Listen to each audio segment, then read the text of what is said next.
Building a roof structure beam by beam in Revit takes forever.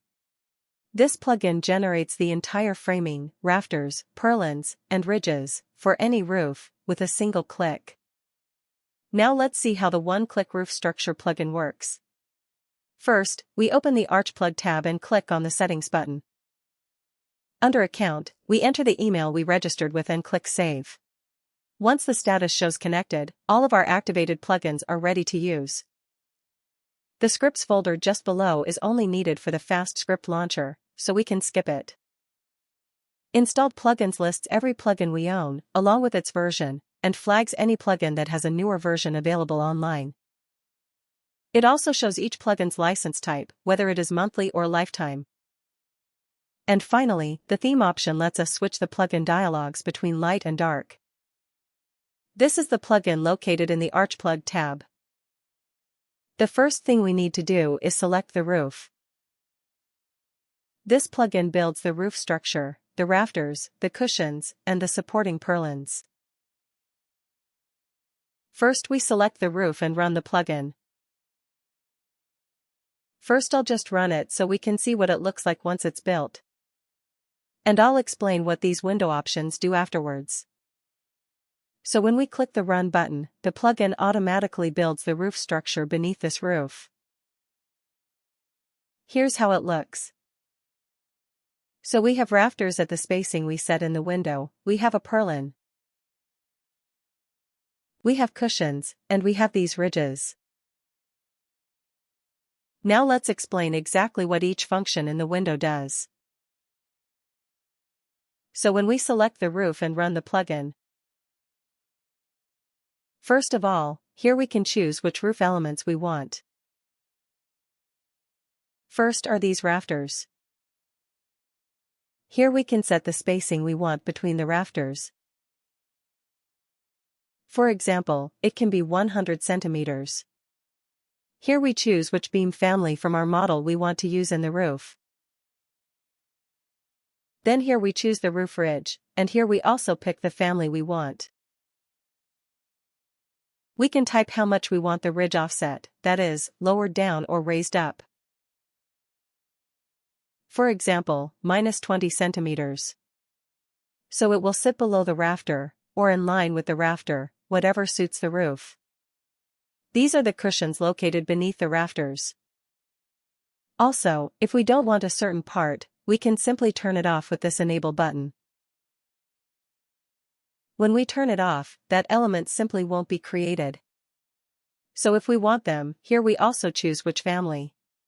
These are actually the purlins. Here we choose which purlin family we want. The purlins are placed in the middle of the rafter so they can support and hold it up.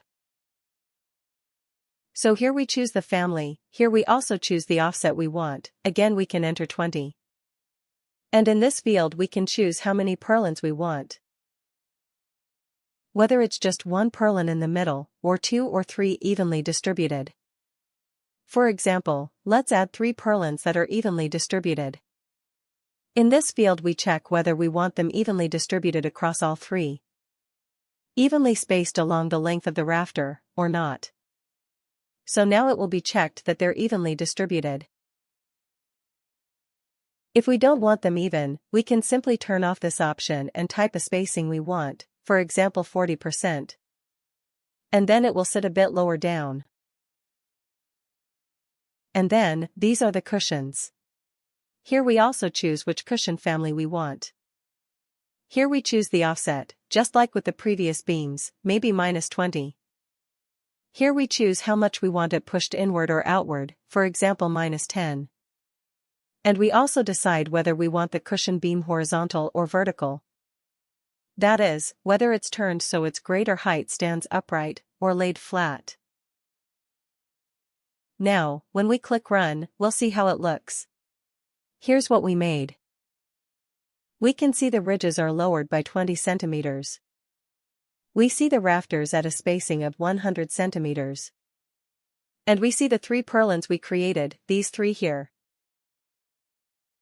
This beam is a bit lower because we entered 40% spacing. We didn't check the option for them all to be evenly distributed along the rafter. Instead we set this one a bit less, at 40%, and this is how it looks now.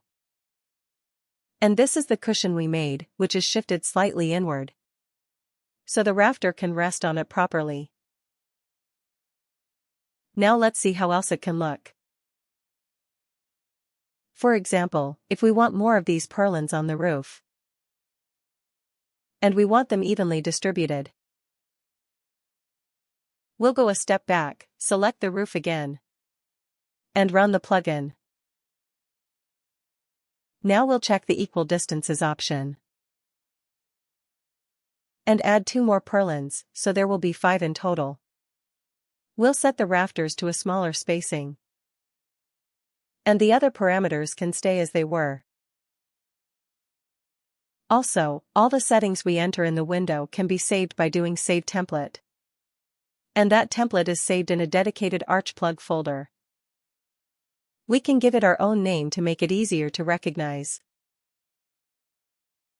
And we click Save.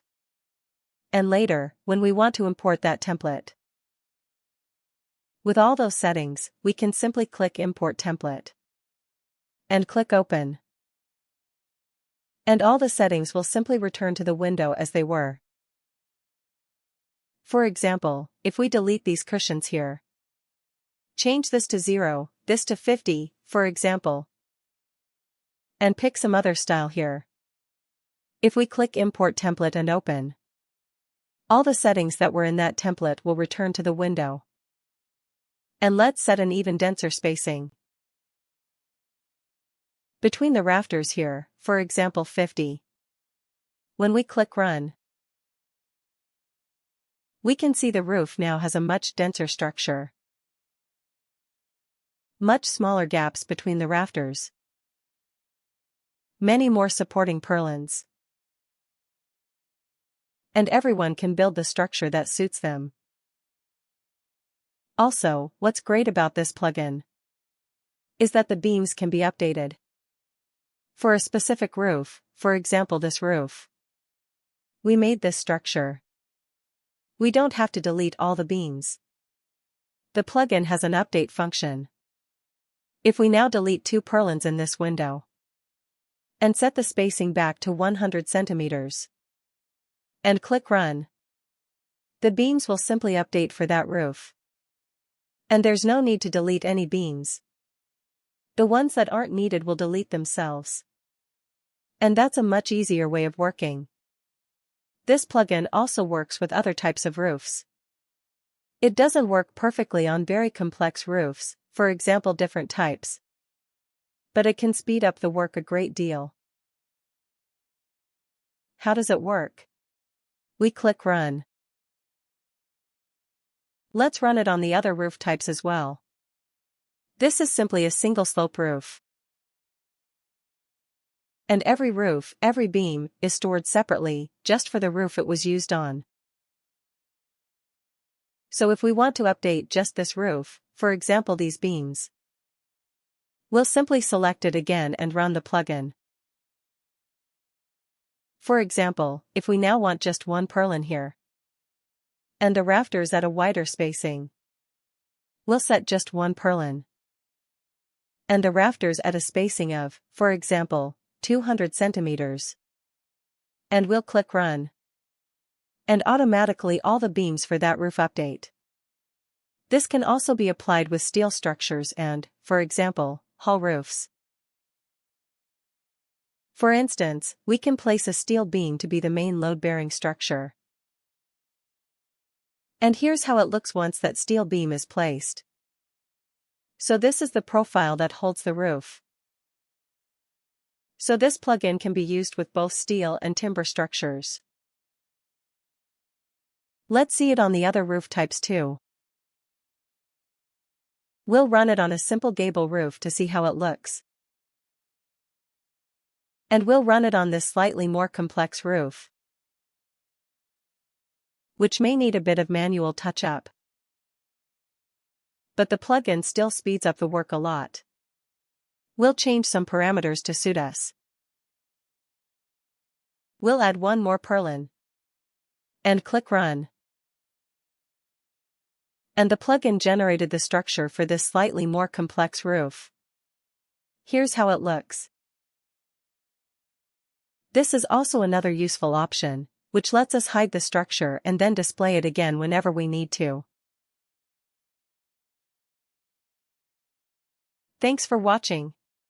If you found this useful, make sure to check out our other videos on the channel, and visit archplug.com to explore all the plugins we have available. See you in the next one.